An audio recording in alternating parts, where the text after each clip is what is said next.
Hi, this is Dr. Bill with Dream 2.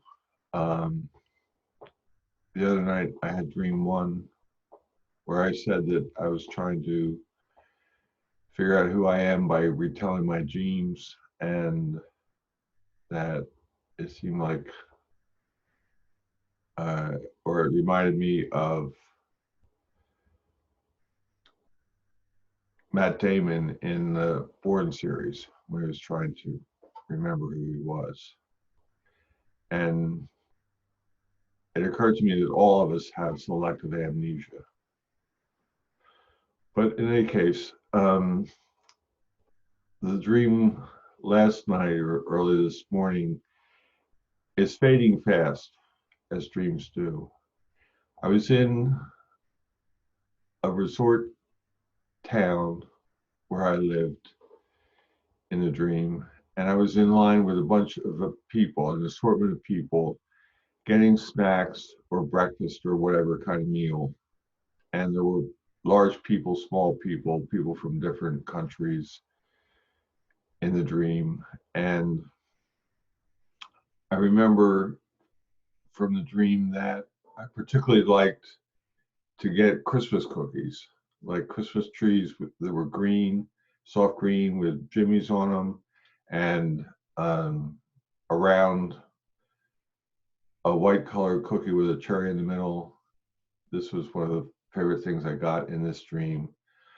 In the line was a young man who had, it turns out, had been to or had been working as a healthcare worker in a foreign country, and he had taken care of a young woman with dysentery. And there was a flash in the dream of this young woman, um, scantily clad, and he was kind of holding her.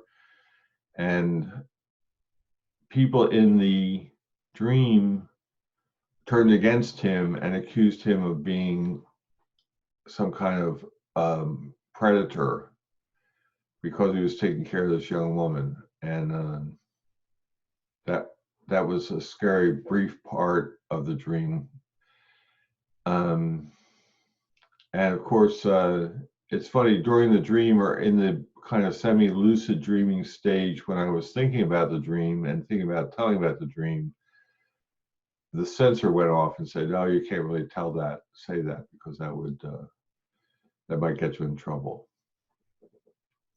Anyway, later on in the dream, there were three characters that I associated with, and we all paid for the snacks and things with a little bit of money. And this one time,